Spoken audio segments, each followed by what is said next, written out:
Hi, everyone, and welcome back to Right in Front of My Face, the podcast that talks about big things happening right in front of us. I am your host, Shannon Hull, and I am very excited to introduce you to my next guest. Vanessa Sturgeon is a CEO. She's a wife and a mom of 3 boys living in Portland. Her family is white, upper class, but still a bit non-traditional as they adopted their youngest son, Jackson, from the Congo when he was 3. Vanessa reached out to me right when my podcast started last November and asked if she could come on and try to educate parents on how to talk to their kids about race. Despite living in one of the most progressive cities on the West Coast, her family was experiencing racism on a level that even she was surprised by. Her earnest intent back then was to help parents navigate having these difficult conversations with their kids. The conversation that follows was recorded on March 6th. 1 week before our country sheltered in place, and almost 3 months before Black Lives Matter would start a revolution. The conversation is timely, to say the least. We are 2 white women who claim our privilege in this conversation. And my hope in putting this interview out into the world is to share my own hesitation and discomfort in broaching the subject of racism with our children. I've asked myself so many times in the last couple of weeks what I can do to continue supporting Black Lives Matter. And this conversation with Vanessa, where she's so open to educating me, is one of the ways I'm hoping I can contribute through my kids. I'm attempting to lead by example that having very uncomfortable conversations is a really, really good thing. So Vanessa, you and I have known each other for a very long time. A very, very longer than I care to admit. I can't believe it, actually, because we still look amazing. Totally. I just have a different color hair now. Right. You do have a different color hair, but you look the same otherwise. Exactly the same. Maybe even better. As when we were 18. I feel like we are aging in reverse. But you had reached out to me after you had heard the podcast and offered to talk about a topic that is really very, very important, I think, because your family chose to adopt a son from Africa, and your experience with that has been really powerful. And you had offered to come in and talk about how to talk about race with our kids. Yeah, it's one of those things that we don't talk about much just because the Pacific Northwest really isn't as diverse as a lot of other areas of the country, and it doesn't come up as often as it should. No, it doesn't. And I remember, I just told you this, but I remember when you told me what you wanted to talk about. And my son, Luke, is the exact same age as Jackson. I think they're a month apart. And I hung up the phone with you and I thought, oh my God, I have actually never talked to Luke about what you can, what you can't say, how does he notice that kids' skin color is different? We just never talked about it. So it really resonated with me as a parent. So I am hoping today that you can kind of take us through what your experience was like with adoption, the training that you and your family had to go through, your experience with it. And most importantly to me, the takeaway is help us as parents and the listeners that are parents understand what we need to be talking to our kids about. Okay, that sounds like a great topic for the day. There you go. There, see, I went to Catholic school. There's our outline and our thesis statement. Well it's a done. 5-paragraph essay. So tell us about you. Do a quick intro. So I am from Portland. I went to Jesuit with you. Yep. And then we roomed together at Santa Clara. So lots of Catholic school in my background here. And then I went on to graduate school and have been since in a family business, running that business since I was in my early 20s. So at this point, I've been doing it for almost 20 years. I mean, I want to say that I knew you when you worked at Abercrombie and Fitch, so. True. Very true. And actually right around that time is when Abercrombie got in trouble for writing racially motivated notes on people's applications. Really? They did. They got in trouble for saying cute Asian, skinny Asian, that kind of stuff on people's applications. And they got in actually really big trouble for it. Wow. Okay. So you move back to Portland, you get married, you start your own family. You've got 2 boys of your own. Yep. And then you and your husband decide to adopt a third. So tell me about that decision. So it's really part of Tony's family's culture that they're deeply ingrained in the children's services field. Okay. Tony's my husband. His mother ran a visitation center for children who'd been separated from their parents by the courts, where the parents could visit their kids in a supervised fashion while they were, training and learning how to be better parents and potentially getting reunited with them. His aunt ran children's services in Klamath County for years. His cousins are attorneys in the AG's office that do child termination hearings. And he has a brother who's adopted, who's African-American, Native American, and he is 21 now. It's part of his family's culture. Actually, his brother, my brother-in-law, also has 2 foster children. So we've had so many positive experiences with adoption that we decided that we had some more capacity in our lives for more kids. So, did you get any flack for that decision from people? None. Okay. I mean, my mom was a little concerned. Of course, you never really know what you're getting when you get an adopted child. They've been through a lot of trauma, and we were not interested in adopting an infant. Right. We wanted a child that was a little older that probably wouldn't otherwise get adopted. Tell me about that process, because really I don't know much about it. So I would love the education, but where do you even start? Well, you find an agency and do research into the agencies, because that makes all the difference. Some agencies are really engaged and really manage the orphanages that are across the world, and manage them well, because it takes active management. Right. You have to remember that the employees of these orphanages are living in abject poverty. So the kids in the orphanage are eating better than their families are. So food often walks out the door that's meant for the orphans with the staff. Interesting. So the way that it works in Congo is that the children are placed in government orphanages. And then once they get matched with a family, they move into a different orphanage that's sponsored by either, an American agency or an Italian or a French agency. And in the government-run orphanages, there's no protection from the outside world. So the doors are open. The kids run in and out of the streets. They're eating twice a week on average. Wow. And by the time they get transferred into an orphanage that's sanctioned by a different country, different agencies, they're eating once a day at least. So it's quite a step up, and you're paying for, during those months while you're waiting for the adoption to go through, you're paying for medical insurance and some subsidy on food. Wow. So the kids are getting treated. Like in the government-run orphanages, if a kid gets malaria, the $36 that it costs for the treatment medication is out of reach. And so the kids just die.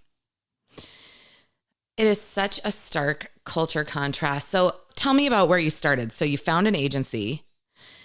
Then what happens? Because I would think that as this information slowly comes across to you and you realize what's actually happening over there, that all you want to do is get on a plane and go rescue a kid. Totally. Here's the thing. In Congo, 15% of the kids under 18 are orphaned. So 15%. Yeah, it's over 1 million kids. So there are so many kids that you can't help. Right. It's really, really sad. And, you can't help everyone. You do your best. And these agencies do a really nice job of taking care of the kids. The orphanages are a lot different. There's high cement walls around all of them. The kids are not running in and out. So most of the people that are involved in the adoption community come through the hardcore faith-based organizations. Sure. So we were outliers in that way because we're not faith-based people. Not that we're judging that piece of it. It's just that there's very different focuses. We were more focused on preparing our family through counseling. So there are counselors out there that are adoption-based counselors that walk you through what to expect when you've had a kid come through that's through the orphanage system and they're food starved. Right. And so that was going to be one of my questions, but I just want to back up for 1 second. So you find your agency that you're comfortable with. Are they faith-based or no? They are definitely, but not intensely so. Okay. So how do you pick Congo? So a lot of countries in Africa require that you live there for extended periods of time. So in the research that I had done, this was going to be a question of mine. I have heard a bunch of stories where you have to do a homestay in the country.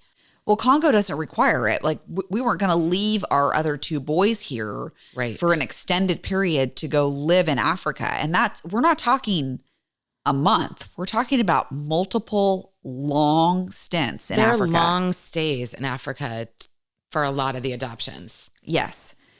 And our adoption counselor was really clear with us that it is not a good idea to go back and forth and visit your child in the orphanage, because you never know in Africa if an adoption is going to come to fruition. There are a lot of things in the government that are very unpredictable. So creating another broken bond for a child does a lot of damage. For sure. And for your own kids too, I would guess. Sure.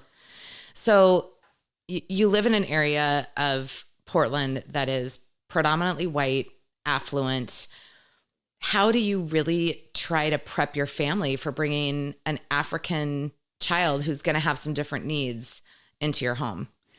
Well, the first thing you talk through is the medical side, because that is bound to be part of, for sure, of the process. And then talking about race. Okay, first rule of adoption, don't disrupt the birth order. So it makes your bio kids feel displaced, and it can have disastrous consequences. So when choosing to adopt, you want to make sure that you're not disrupting that birth order. Interesting. Number one piece of advice from the counselor. The second piece of advice about race is do not shy away from the conversations. Point out actively people that are brown in the community, and make sure you're fostering connections with other people that are in positions of authority, police officers, firemen, dentists, anyone of a different race. Yeah. So they make sure that they see that there are lots of different things that they can do with their lives. For sure. That's interesting. How long does this whole process take? What is the prep timeline like? It took 2.5 years for us to get Jackson over, which is crazy. It was way too long.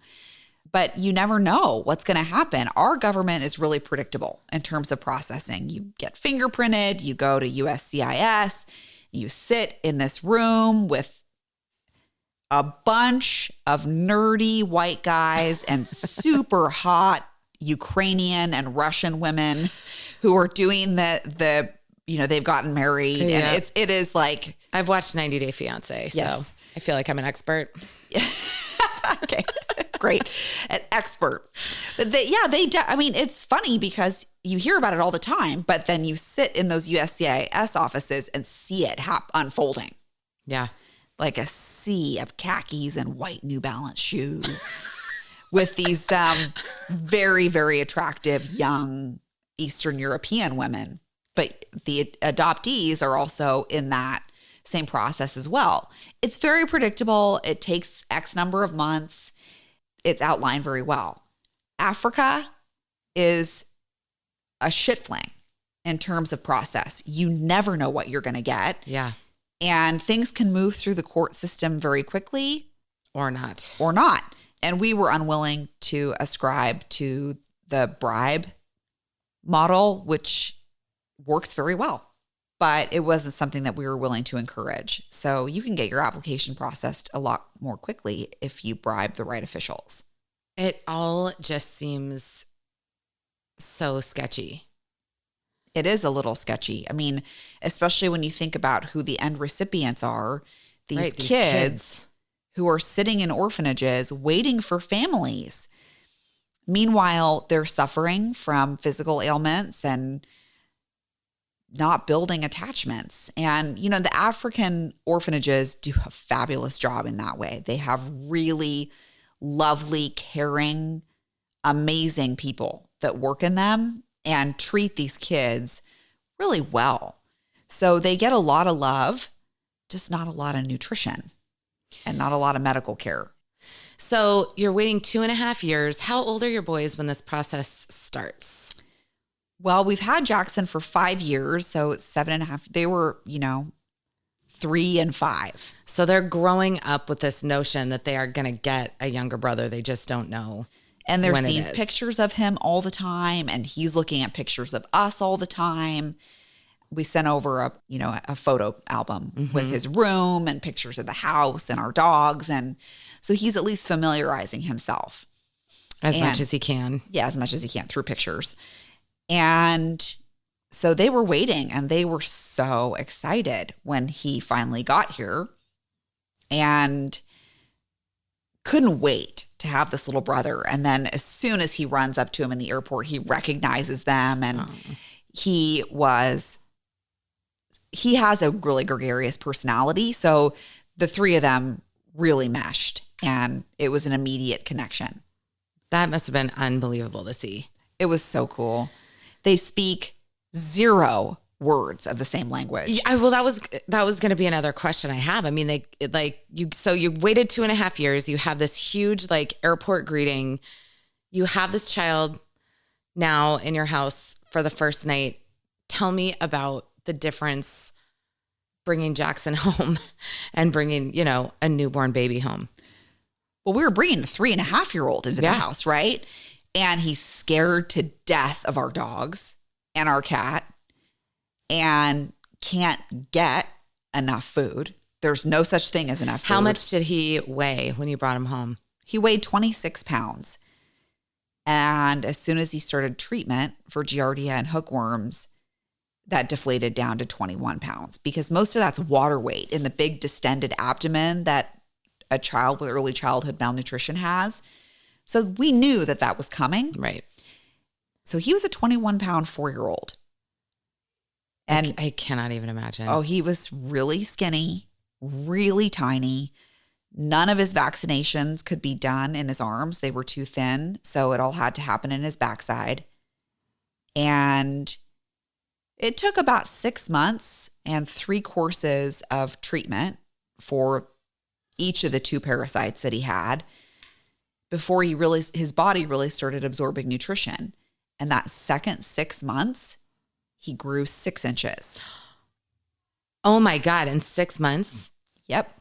Finally, his body was absorbing nutrition. So he would go to the bathroom when he first arrived. Yeah. And he had living worms inside of his body. And when you have Giardia, your body rejects all fat. So there was a sheen on the toilet water of all the fat that he was intaking. So he really wasn't absorbing much. I mean, just as a mom, watching your kid go through this process must have been excruciating. It was, but I was prepared that there was going to be an end to it.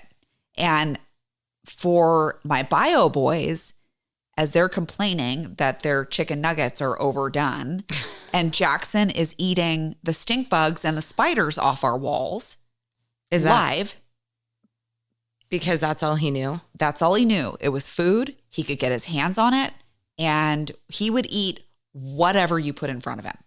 So, and to the point of sickness all the time. And he got over that relatively quickly because we would just leave food out. He could have whatever he wanted at any time.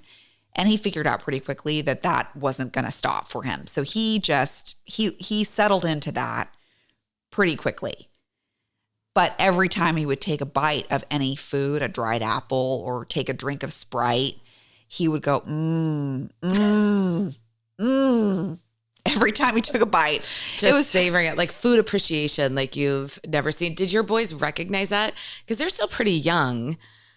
Oh, they totally recognized it. They totally got it. And it fundamentally changed them as people, understanding that there are people in the world that will eat anything you give them because they are just starving. They don't know where their next meal is going to come from. Exactly.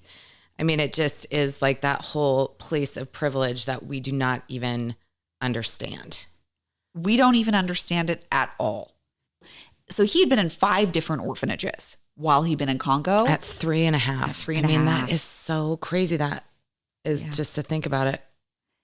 And then he was so scared every time we'd get in the car, because every time he'd ever been in a car before, he'd been moved. So I would have to physically stuff him in the car.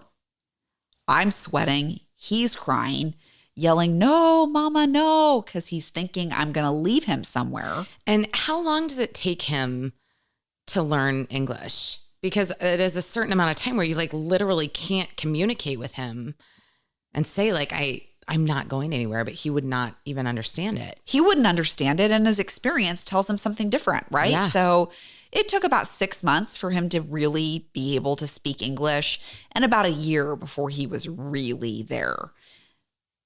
So I stuffed him in the car every day for 8 weeks and walked around Whole Foods with him.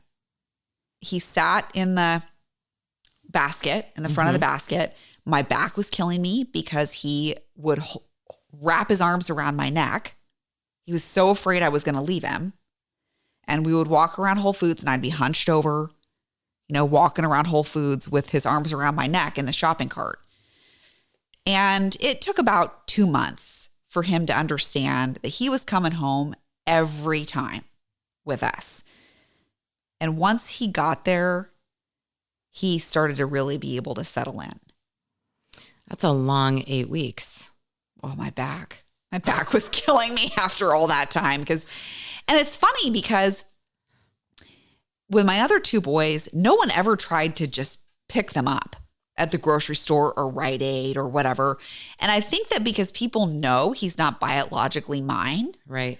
People felt comfortable picking him up. That is crazy to me. It is crazy, and it was weird at first. And then you realize people are just trying to be good. Like they know that this kid needs love. Mm-hmm. They can sort of see his story unfolding when they see the 2 of us together, and they want to show him appreciation and love. It's a little weird though when you think that somebody's going to run off with your kid. Yeah. But I sort of got used to it and would find nice ways to say, hey, if you could just hand him back to me. Thanks. Thank you. That would be yeah, great. He's definitely new to the community. Yeah. But we live in a tiny town. Yeah. So, were you pretty open with people about what was happening? Well, it's hard not to be because, it's like trying to hide a giant boob job, right? Like everybody knows. We all see it. We just can't say anything. Exactly. So I feel like it's just easier to be out there. Hey, yes, he's adopted. Yes, you may have noticed. Yes. Did you feel like even when you brought him home, there were like intonations of race that you hadn't seen before that you didn't expect? Well, people were so welcoming to him. They were so kind. And we didn't see much, but every once in a while, a kid would go, "Is he with you?" Yeah, he's with us. He's with us. He's adopted. And then you can see people kind of understanding. And Jackson would love to hear the story of how he was adopted and how he asks us still about once a week, "Why did you pick me?" He just wants to hear why he's so loved and how we're so happy to have him. And he fully understands now that he's part of the family and not going anywhere and feels like one of the brothers now. But he still wants to be constantly reassured that we chose him, we wanted him, we love him. And, it's really pretty sweet, actually. It's the same conversation every time. I stick to the same script, so he hears the same message every time. That's really cool. I feel like kids love their own origin stories. Like, do your boys love hearing about their birth? They love hearing about their birth. It is so funny. Mine have just started really asking like detailed questions about it. So I can't imagine. I mean, I can only imagine how much Jackson would love hearing his story because it is different. It's totally different. And his memory isn't as good because of the early childhood malnutrition. That's totally one of the side effects. He remembers very little about Africa, even though he was older when he left the country. And most of what has become solid memories to him are things that we've told him. Right. But as soon as he saw Tony getting off the plane in Congo to pick him up, he started screaming, "Papa, Papa." He recognized him from the pictures and was like, "Yes, you are finally coming for me. I'm two and so a half ready." years. I bet he was ready. He was. Okay, so you bring him home, you assimilate, takes a while. What happens is Jackson starts to go to school and play sports and do all the things that, you know, normal kids do, or kids that are from here. What is the difference between Jackson's experience with those and your bio boys? You know, they're all good athletes. Jackson is in sort of a different category of good athlete. You know, he jumped up on my husband's pull-up bar in kindergarten and repped out 15 pull-ups. So he's just, I mean, he's a very strong kid, very different build. So people stop us in Safeway and Albertsons and Whole Foods and say, "Oh, you're Jackson." They recognize him because they've seen their kids or grandkids play sports. He's taught their CrossFit classes. Totally. Totally. He loves yoga too. He's a total yoga ninja. But he's recognizable, right? So he's the one black kid everywhere we go. So people recognize him and they stop him and talk to him. And luckily he's an outgoing personality, so that doesn't bother him. But he does have issues sometimes as he's gotten older with kids who maybe don't appreciate the competition as much and have lashed out at him in ways that are really hurtful. I mean, that's such an interesting thing. And when you told me the story about how it all manifests out of kind of jealousy about his athletic performance, that with young kids, the place that it goes is the easiest place. And that place is race, right? Where they're like, "You're different. We're going to call it out and try to cut you down." That's exactly what it is. And oftentimes it's kids that are a little older. He had a really rough kind of 6-month period where there was a lot of it. And what's amazing to me is the way the parents react. It's varied all across the board. So can you talk about his experience at summer camp? Sure. So he was 7. The boys he was playing against were 10. This was in a basketball camp, right? In a basketball camp. He's lighting them up and they start ripping on his race. And what they said to him was, "It's really too bad that you were born with brown skin because it's so ugly." And so, you know, he was crying. He wouldn't tell the counselors what was wrong. He wouldn't tell our nanny when she picked him up what was wrong. He told me when I got home from work. And so I showed up really early to camp the next day and talked through with the 21-year-old counselors what had happened. And they were amazing. And it gave me a chance to talk to both of the moms of these 2 boys about what had happened. And it was really illuminating, I suppose. The difference in the 2 reactions with these 2 moms could not have been more stark. Well, I kind of want to call out something too, because I think this is, to me, it's important because you are not your average mom. You are a CEO of a big company in Portland. You are from a family that's pretty well known here. You are a formidable human being. And I imagine once your mama bear gets triggered, that is like times 1,000, right? Because that's what matters most. And so to confront these two moms, like I imagine must have been hard for you a little bit, but easy given the circumstances. But having you come over and confront these two women, I would have really enjoyed seeing that. Well, thank you. Part of the thing about being a thought leader at a local level and in the newspaper a lot, and, you know, most people just recognize me, is that you really have to approach it from a different place because people are already intimidated. And the goal isn't to intimidate or hurt people. Right. The goal is to let a little lesson sink in so they have the opportunity to talk to their kids. They're just kids. Yeah. And there's no judgment. My kids screw up all the time. This is the time when you want to intervene, because if they say something racist now, it's very different than if they say it when they're 13 or 14. It's so true. So tell me about the two different reactions you had from each parent. Well, one of the moms went into detective mode because her son denied it. And so she started asking questions. And even though he was lying about it, she ferreted it out really quickly. And she said to her son and to the counselors and to me, his dad will have his cell phone on him all day. I will have my cell phone on me all day. If anything like this happens again, I want you to call me, and he will not be returning to the camp. So she was right all over it, used it as a learning opportunity for her son, didn't humiliate him.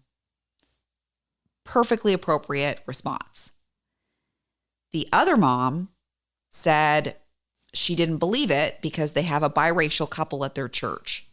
So he's been exposed to people of different races.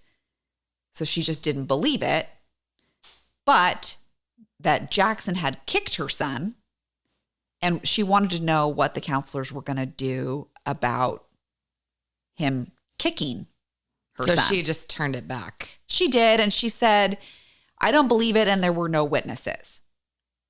But your son kicked my son, so what are we going to do about that? And I said, well, there were no witnesses. So who knows if he did kick him?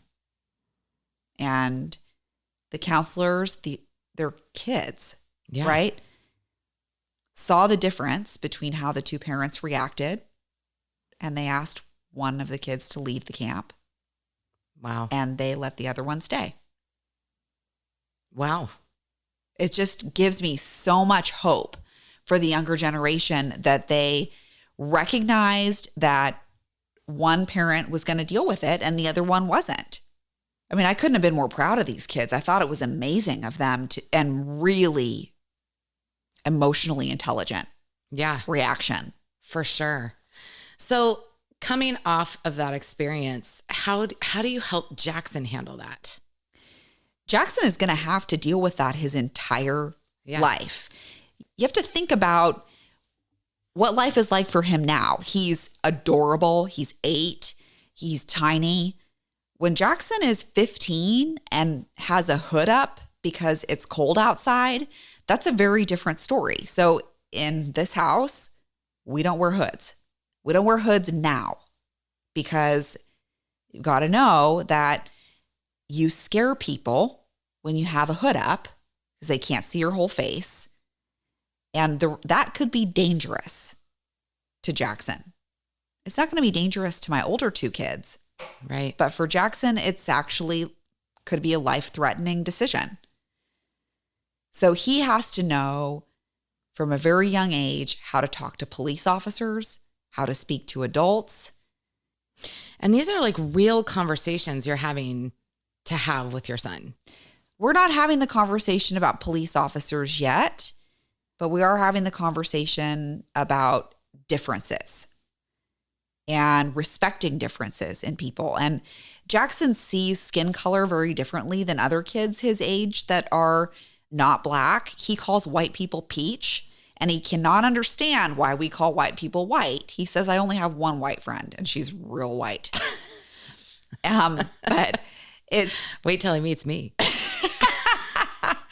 You're not as white as my other friend, Jen. But you know, sees skin color very differently because he's had to confront it and deal with it very early on. And people ask him about it all the time and they don't understand why he's brown, other little kids. And when people ask him questions, it doesn't bother him. But when people make statements, he got called the N-word on the playground, not at his school. And he never heard that word before. Yeah, he probably had no idea. No idea. Has no weight for him. Mm-mm. How did you find out? Did he come home and tell you? He did. So the dad, he was at the park with a buddy and the dad went to the bathroom. He was gone for a minute and the kid had Jackson jumped on his back and punched him in the face. He didn't know what the word meant. He just knew that it was a fighting word. And then the kid flipped him over and called him an MFer, another word he had not heard before. But the kid knew that the dad was coming back. So he got on his bike and hauled ass away from there. But the kid was about 13. Wow. Way past an age where that's excusable. Yeah. But that really stung for Jackson. Did you at that point have to explain to him what that meant? Or did you just kind of say, we don't even use that word? I said, we don't use that word. And it's a negative connotation associated with it. And it's a slam on people of color. That's as far as I went with it. It'll become a more age appropriate conversation over time. Well, he'll probably also figure it out. Yeah, fair enough. But, he's had incidences at school too. And the school they didn't really know how to handle it either because there's just so little diversity here. And it's not something we have to deal with a ton. And I think this conversation is just like resonating with me. Like I feel it in my chest because our kids are the same age. And I feel so deeply ignorant for not talking to my son about this. So this is how deep my privilege runs. It didn't even occur to me, first off. And second off, I don't even know that Luke would understand it at this point. But again, that's ignorant because they totally do. People do not give their kids enough credit for their intellectual abilities. Yeah. Second grade is about the time when kids start to notice differences. So do I think the kids that are making fun of Jackson's skin color are racist? No, I think they're 8. They're starting to notice differences. It would be like if Jackson had buck teeth or big ears. Yep. They would pick on anything just to tease each other. Yep. And so a lot of it's just lessons about kindness and how we treat people and their differences and accepting differences and embracing those differences. But I feel like that little discernment that you made though is not like that's really nice and a really nice way to look at it because I feel like my immediate go-to place would be a place of anger to the parents and to the kids. But I think your approach is actually much healthier than that and saying like, let's meet kids where they're at. Like it is about differences. And again, like I live in Seattle in a totally white neighborhood. And there is a second grade girl in his class who's Black. And I was waiting for Luke on the playground before school. And she came out one day and she looks at me, she goes, Miss Hull, did you know that I am African-American? And she was in first grade. And I just looked down and I said, you know what? Will you just tell me all about what that means? Because I had no idea how to react to it. And so she said, well, it means that my ancestors are from Africa. It means that my hair is different. And it means that I am a Black warrior princess. And I was like, yeah, it does. That is amazing. But it was like this, she had just watched Black Panther. And like for the first time had seen people like in that context who look like her. And that's what she was talking about is her, Black warrior. But it was so awesome. And I just thought, oh my God, like she is way more woke than I am at 8 because she's just noticing. She sounds like a really cool chick.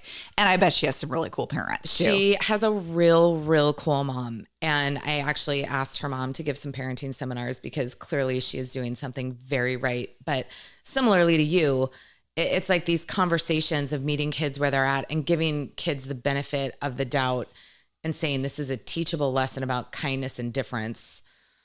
You have to give people a chance to talk to their kids about those things. I think it's doing a disservice to kids if you're not having those conversations. And it's funny because you mentioned Black Panther. Black Panther is a really big deal in Jackson's life too. Yeah. It's a very empowering movie for, children of color. Yeah. So Vanessa, what should we be telling our kids? How should we be having these conversations? I feel like there needs to be a guidebook for parents who don't have to deal with this all the time. Like, where do you even start? You start by not shying away from the conversation and not shying away from the words.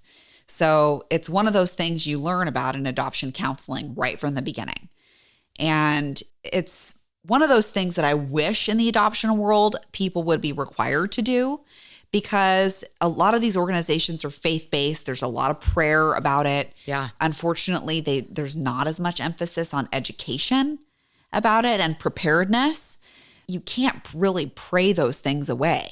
No. Right?